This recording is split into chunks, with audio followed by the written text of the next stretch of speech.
Esta es la segunda parte de la crítica a los argumentos dados por el escritor e historiador César Vidal expuestos en un vídeo recopilatorio del canal Paz en Dios, en donde esta persona critica a los judíos y al Estado de Israel desde el punto de vista bíblico. Si hablamos en términos espirituales, yo creo que la cosa es más complicada todavía para aceptar ese punto de vista, porque cualquiera que recuerde lo que aparece en Lucas 21 o Marcos 13 o Mateo 24 es la exclamación de Jesús de que los judíos en una generación van a ser expulsados de Jerusalén, el templo va a ser destruido y no serán restaurados hasta que digan bendito el que viene en el nombre del Señor. O yo no he leído la prensa últimamente o no tengo la menor noción de que el Estado de Israel haya dicho bendito el que viene en el nombre del Señor. Y esta idea, que se puede sustentar desde un punto de vista cristiano, es sostenida por muchos judíos. Por ejemplo, hay muchos judíos incluso que viven en Israel que consideran que el Estado de Israel no es legítimo, porque el Estado de Israel solo lo puede restaurar el Mesías y no un conjunto de sionistas que mayoritariamente en la fundación eran socialistas y ateos. Se puede estar o no de acuerdo con esto, pero a mí me parece bastante claro. Y no veo por qué el que en un momento determinado un conjunto de sionistas, en su mayoría judíos ateos del este de Europa, decidieran reconquistar un pedazo de Israel, invalida las palabras de Jesús. Y tampoco veo cómo eso se puede conciliar con la idea que tienen judíos ortodoxos de que en última instancia la restauración de Israel la traerá el Mesías, pero no el esfuerzo humano. Es claro que el señor Vidal afirma que el Estado moderno de Israel es ilegítimo tanto para el derecho internacional como a nivel bíblico o espiritual, y uno de sus argumentos son las palabras de Jesucristo en Mateo 23, 37 al 39 y Lucas 13, 34 al 35, donde el Señor dice: Jerusalén, Jerusalén, que matas a los profetas y apedreas a los que te son enviados. ¿Cuántas veces quise juntar a tus hijos como la gallina junta sus polluelos debajo de las alas y no quisiste? He aquí vuestra casa os es dejada desierta. Porque os digo que desde ahora no me veréis hasta que digáis: bendito el que viene en el nombre del Señor. Nos podemos preguntar, ¿se estaba refiriendo Jesucristo que los judíos solo tendrían derecho a vivir en su tierra ancestral hasta que llegara el día en el que lo aceptaran como su Mesías? En mi opinión, estas palabras de Jesús se refieren a que en un futuro cercano, muy probablemente durante la gran tribulación, que bien puede ser el periodo de la angustia de Jacob mencionada en Jeremías 30 verso 7, donde el pueblo judío sea probado y refinado en el mismo sentido que los últimos versos de Zacarías 13, en el que Dios dice que Él invocará mi nombre y yo le oiré, y diré: pueblo mío. Y él dirá: Jehová es mi Dios. No obstante, en estos textos bíblicos nada se dice que los judíos o israelitas nunca recuperarán su tierra que el mismo Padre Celestial les había asignado siglos antes, una promesa que se reitera muchas veces en el Antiguo Testamento. Antes bien, lo que dice Mateo 11 y 38 es muy interesante.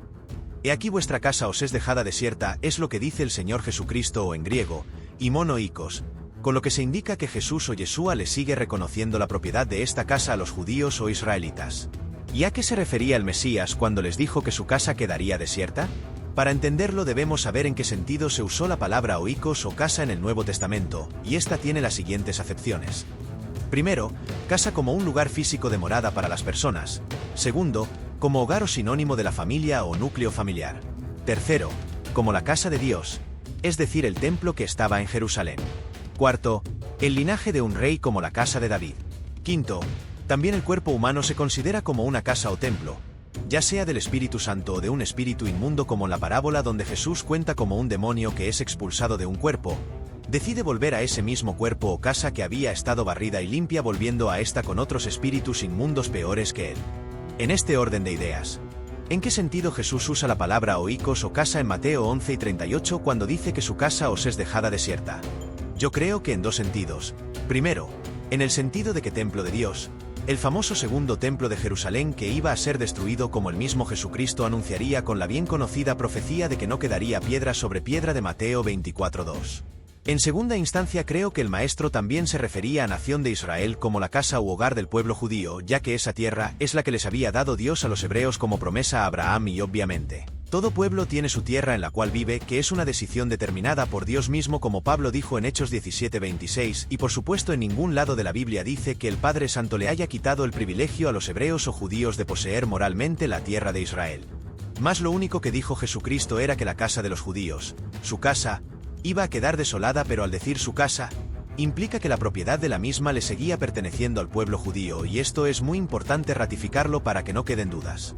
Sin embargo, no se puede desconocer que este pueblo judío tenía muchos pecados que expiar, y además sus líderes religiosos habían no solo rechazado al Mesías, sino que habían hecho todo lo posible también para que Roma lo crucificara, y ese complot acarreó una gran maldición sobre el pueblo israelita, ya que cuando los líderes religiosos judíos persuadieron a la multitud que estaba al frente de Poncio Pilatos para que crucificara a Jesús y liberara a Barrabás, y a pesar de la insistencia de Pilato para no castigar injustamente a Yeshua, la multitud reunida llegó a decir que la culpa de su muerte caiga sobre nosotros y sobre nuestros hijos, como dice en Mateo 27 verso 25, palabras con las cuales se acarrearon otra maldición al haber propiciado el derramamiento de la sangre inocente de Jesús. Es decir, no solo fueron los pecados de las generaciones anteriores de los judíos las que se debían expiar, sino que también se sumaba el rechazo al Mesías. Todo esto sumado marcó un punto de quiebre para la nación judía, que para el año 70 después de Cristo vio cómo Jerusalén fue devastada por un cruento sitio que culminó con la destrucción del templo, como había predicho el Mesías, sin que quedara piedra sobre piedra, tal y como se había profetizado, y luego para el año 132 estallaría la revuelta de Bar Kokhba, que duró unos 4 años y que al ser controlada por Roma implicó que el emperador romano Adriano decidiera humillar a los israelitas al rebautizar la tierra de Israel como la provincia de Siria-Palestina, un nombre que hacía alusión a los filisteos que habitaron la costa occidental de Israel y que los romanos usaron para rebautizar la tierra sagrada de Israel. Y como si fuera poco,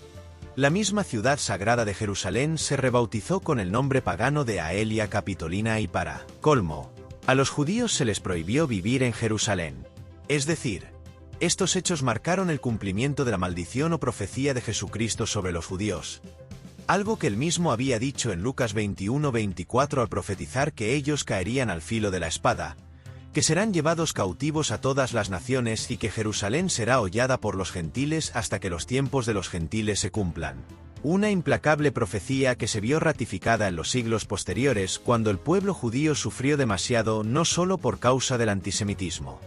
cristiano, sino también por parte de Islam, que consideraba tanto a cristianos y judíos como creyentes a los cuales era legítimo subyugar, lo que significaba que bajo una autoridad islámica los judíos y cristianos eran en la práctica ciudadanos de segunda clase, y que además estos le debían pagar un impuesto islámico especial llamado jizya a las autoridades islámicas, y estos tenían la autoridad coránica para humillarlos en el proceso. Para rematar, en el siglo XX los judíos sufrieron su más grande tragedia nacional,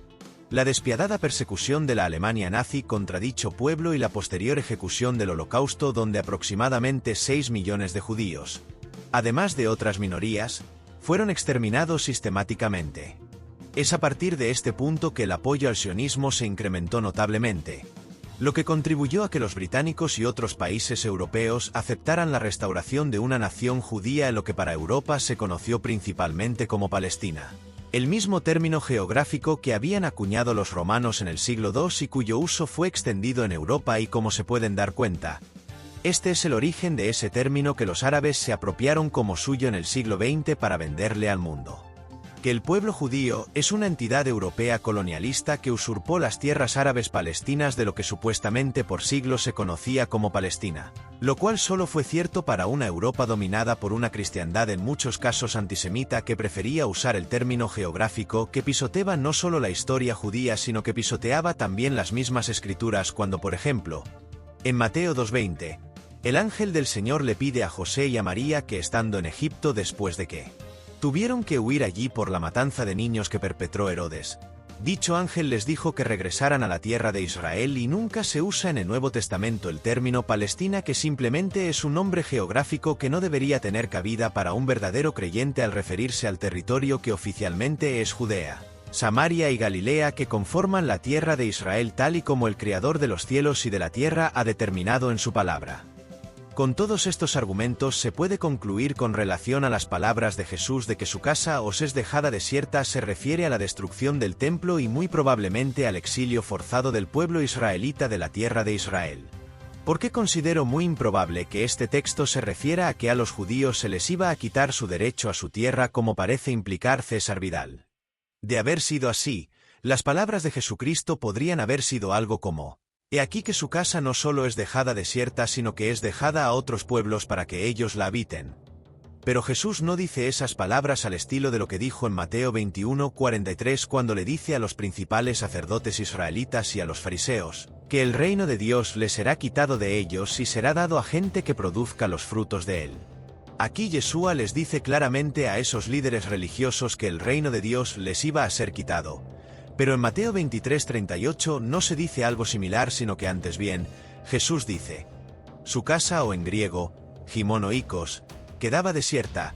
es decir, el Mesías le sigue reconociendo la propiedad de la casa de los judíos, a mi entender refiriéndose a la totalidad de la tierra de Israel que iba a ser reiteradamente invadida por varios imperios europeos e islámicos hasta que por la combinación de varios factores los judíos pudieron restaurar su nación en el 14 de mayo del 1948 después de casi 2000 años de dominio gentil. Y para rematar con un argumento contundente, consideremos lo siguiente. Si de verdad el Dios de Israel les hubiese quitado la tierra prometida a los hebreos o judíos rompiendo de hecho las promesas antiguas, si eso de verdad hubiera pasado, con toda seguridad el Estado moderno de Israel como una nación judía nunca se hubiera formado por la sencilla razón de que Dios nunca lo hubiera permitido. Recordemos las palabras de Hechos 17:26 donde el Creador determina el orden de los tiempos en los que las civilizaciones estarían vigentes y también determina los límites de su habitación o de los territorios que ocupan. De este modo se puede concluir que si Dios hubiese determinado que los judíos nunca más volverían a tener su propia nación como la habían tenido por siglos, con seguridad un ser todopoderoso nunca hubiera permitido que hoy los judíos hubiesen restaurado su país del mismo modo en que los profetas de Dios anunciaron que las ciudades de Sodoma, Gomorra, Babilonia, Nínive, Tiro y Samaria nunca más serían habitadas y efectivamente todas estas ciudades hoy son solo ruinas porque un Dios todopoderoso tiene todo el poder para controlar qué pueblo puede existir y habitar un territorio y cuál pueblo ya dejará de existir, y esto último nunca le pasó a los judíos a pesar de todo el sufrimiento y persecución que han sufrido. Los hebreos sobrevivieron a pesar de todo, incluyendo un genocidio y a pesar del antisionismo y antisemitismo moderno. Los judíos pudieron restaurar su nación en el 1948 y esto nunca pudo haber sucedido si el Dios de la Biblia no lo hubiese permitido. Pasemos ahora a otro argumento de César Vidal. En la Biblia hay una cuestión indiscutible y es que Dios no hace acepción de personas. En ningún momento Dios tolera la maldad porque supuestamente la haga su pueblo, todo lo contrario. Si uno lee Amós, y estuve enseñando sobre Amós y Oseas y Jonás la semana pasada, en un curso online, lo que queda claro es que Dios pide más responsabilidad a su pueblo. El hecho de ser el pueblo de Dios no es la garantía de que yo hago lo que me complace y quiero pisoteando a los demás y Dios lo respalda porque soy su pueblo. El ser el pueblo de Dios exige una mayor responsabilidad ante la moral de Dios. Y en un momento determinado, Amós, que ha ido al reino de Israel y que predica contra el pecado del reino de Israel, dice: no creáis que vais a escapar del juicio de Dios por ser el pueblo de Dios, todo lo contrario. Si sois el único pueblo al que Dios sacó de Egipto, si Dios quitó delante de vosotros a los amorreos que eran como encinas, eso os hace más responsables. Y si no os volvéis a Dios, el castigo de Dios va a caer sobre vosotros. Ahora es curioso que cuando uno va a Amós 1 aparece una referencia enigmática que es 2 años antes del terremoto. Y uno dice: ¿qué terremoto es ese? ¿Por qué cuenta esto? ¿Qué importancia tiene? Esto es una tontería de esas que aparecen en la Biblia y no tiene relevancia. Sabemos cuándo fue el terremoto de Amós, porque se puede determinar los terremotos, se ha investigado, sabemos el año del terremoto y por lo tanto sabemos qué año fue 2 años antes del terremoto. Entre la predicación de Amós 2 años antes del terremoto y la destrucción del reino de Israel por Asiria para que desapareciera totalmente el reino de Israel, pasaron justos 40 años, una generación. Y creo que la Biblia lo dice de una manera muy clara. Tuvieron una generación para arrepentirse, no se arrepintieron, y Dios juzgó a Israel y desapareció el reino de Israel para siempre. Es lo mismo que pasa en Mateo 22. Dios otorgó una generación del año 30 al año 70 después de Cristo para ese arrepentimiento. No se produjo, y el año 70 las tropas romanas arrasaron Jerusalén y acabaron con Israel como una potencia independiente. Y la profecía de Jesús se cumplió de una manera matemática. Cuando los discípulos vieron el templo y se quedaron pasmados por las grandes construcciones, Jesús les dijo: no quedará piedra sobre piedra. Lo primero que me llama la atención de Vidal es que reconoce a los judíos como pueblo de Dios, al menos para la época del profeta Amos, y dice que por supuesto a su pueblo le exige mucho más que a los demás, lo cual es completamente cierto. Algo que reconoce Pedro cuando éste dijo que el juicio comienza por la casa de Dios. Hasta aquí todo bien. Además está claro que a lo largo de la historia de Israel hubo reyes que hicieron lo malo delante de los ojos de Elohim, y que los reyes que fueron rectos delante del Altísimo fueron una relativa minoría. Igualmente es cierto que Dios es paciente esperando el arrepentimiento, tal y como pasó con Nínive, a cuyos habitantes el profeta Jonás les había anunciado 40 días en los que vendría la destrucción de dicha ciudad asiria, pero como sus habitantes se arrepintieron,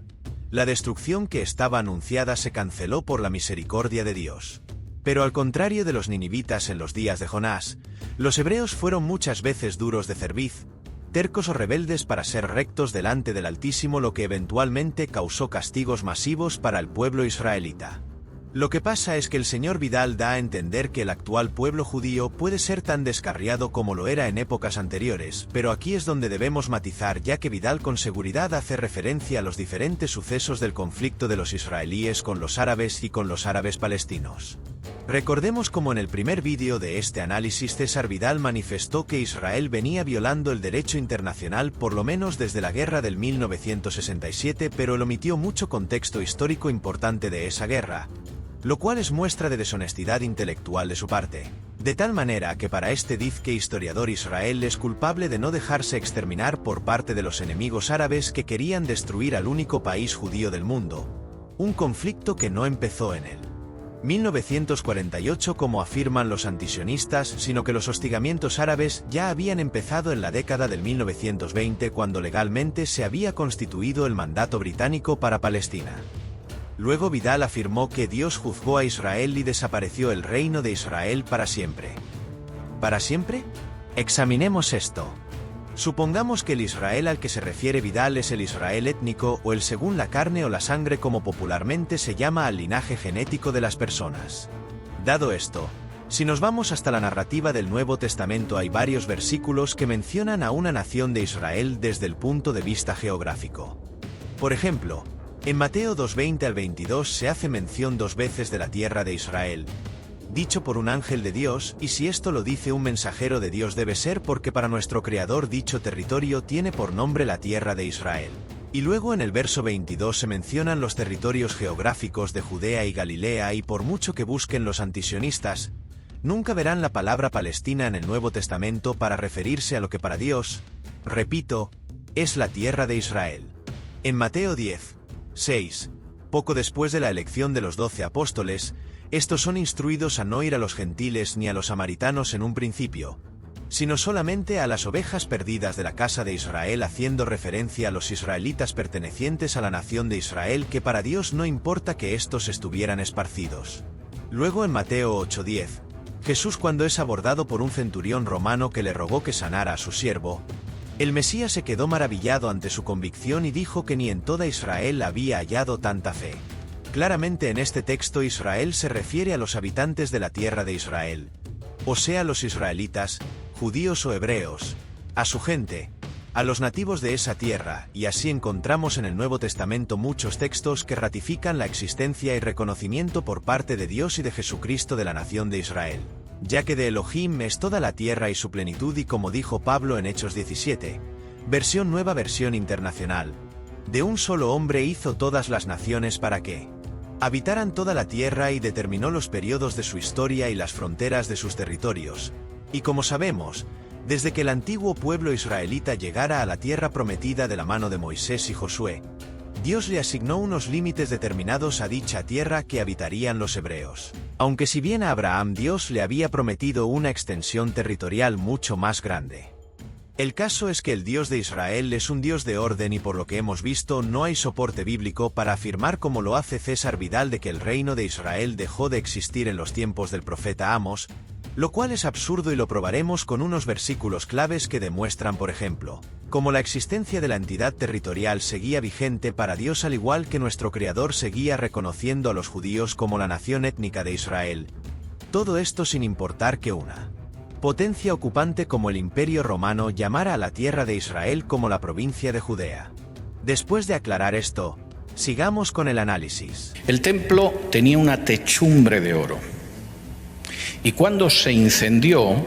al llegar las tropas romanas, parece que fue de manera accidental, pero se extendió el incendio y no hubo manera de pararlo. La techumbre de oro se derritió y ese oro derretido cayó sobre las piedras de la explanada. Y los legionarios romanos arrancaron las piedras para poder coger el oro derretido que había quedado entre las piedras y no quedó literalmente piedra sobre piedra, como dijo Jesús. Y esa es una situación que me temo que no va a variar hasta que, como dijo Jesús, digan bendito el que viene en el nombre del Señor. Y Dios no va a condenar el pecado de nadie, ni del Estado de Israel, ni de este país, ni de nadie. Y el Estado de Israel, aparte de cuestiones como puede ser la guerra, etcétera,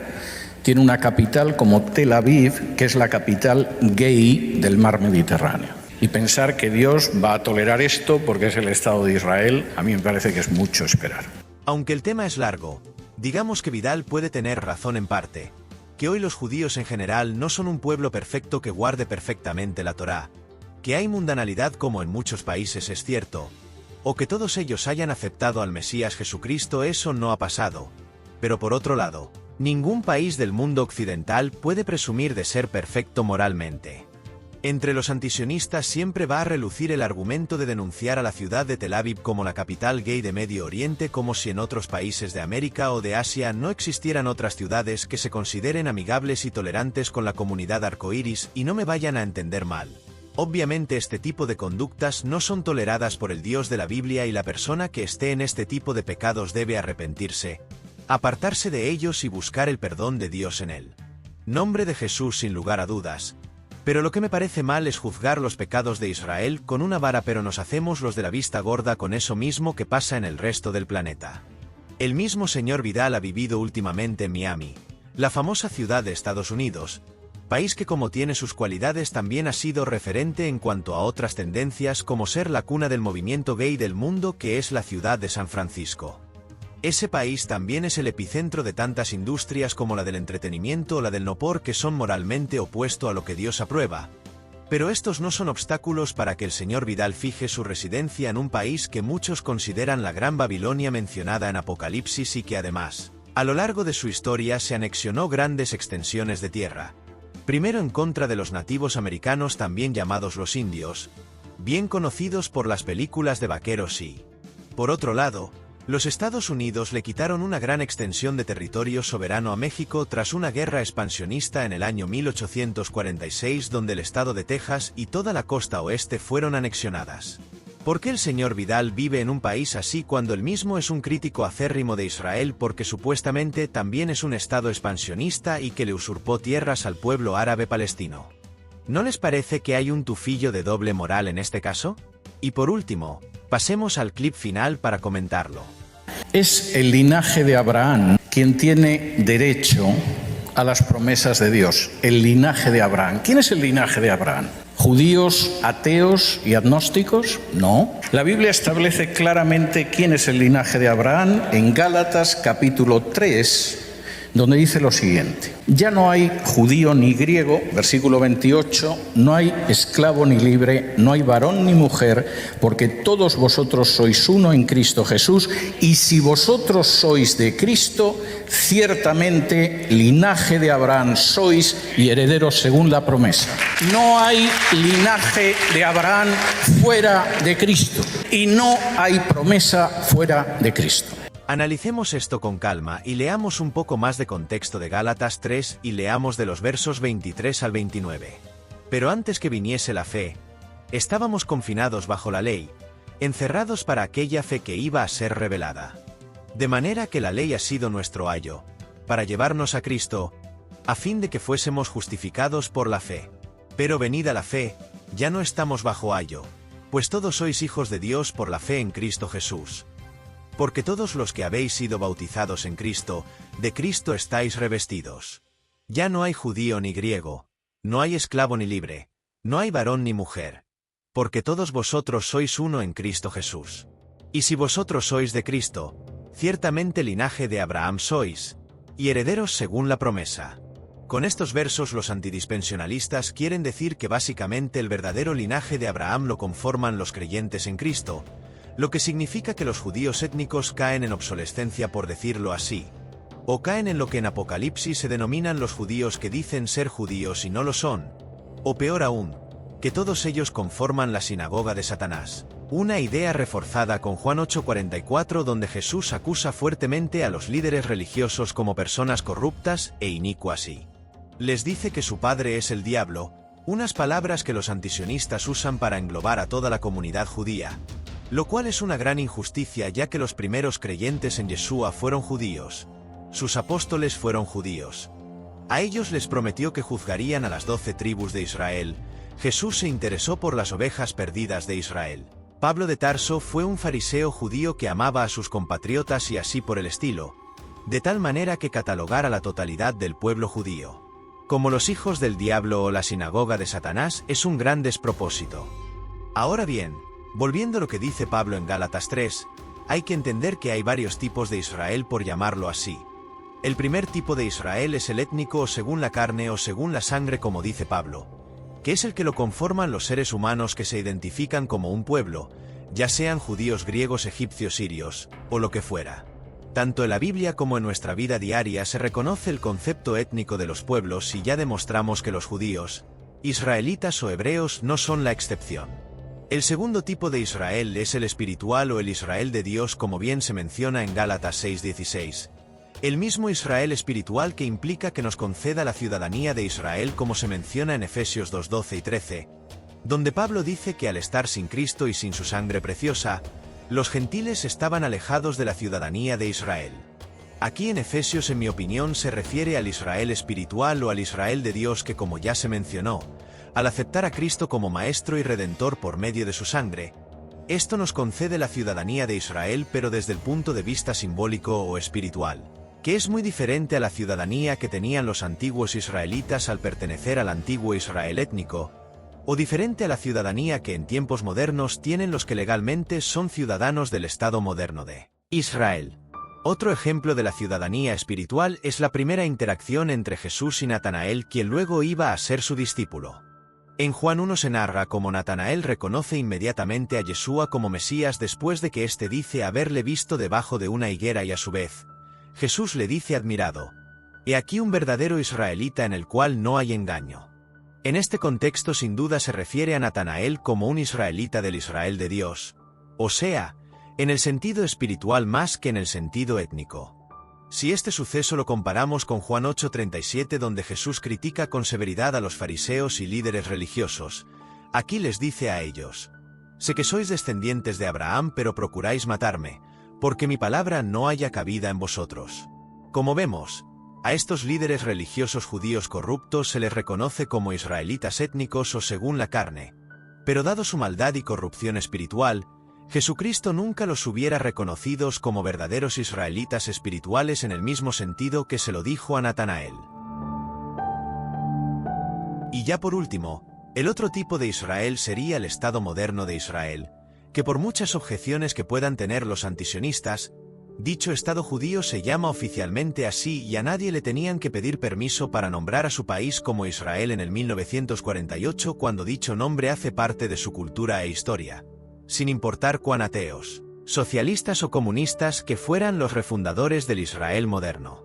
Para recapitular, Gálatas 3, como referenciaba César Vidal, dice que si somos de Cristo, creemos en él y lo seguimos, Dios nos concede las bendiciones que se le prometió a Abraham cuando a este patriarca se le dijo en Génesis 12:3 que en ti serán benditas todas las naciones de la tierra, y nos hace por ende dignos de hacer parte del Israel espiritual. Del Israel de Dios de Gálatas 6:16. Nos permite injertarnos al olivo mencionado en Romanos 11. Es decir, cuando en Gálatas 3 se dice que por Cristo nos hacemos parte del linaje de Abraham, significa que nos hacemos parte de la ciudadanía del Israel espiritual o el Israel de Dios. Pero esto de ninguna anula el derecho de los judíos de seguir llamándose judíos, ni anula su derecho a sentirse pertenecientes al pueblo judío, como al parecer quiere hacer creer el señor Vidal con su peligrosa teología del reemplazo, donde además de tergiversar la historia de Medio Oriente para satanizar al Estado de Israel como el malo de la película, también quiere negarle el derecho de los judíos de haber luchado por recuperar su tierra y de defenderse de los agresores árabes que siempre quisieron destruirlo. Con esto terminamos con el análisis de los argumentos expresados por César Vidal en estos clips. Próximamente analizaremos las palabras del predicador Sugel Michelén sobre el mismo tema. Suscríbete al canal, dale like a este vídeo y compártelo. Hasta pronto.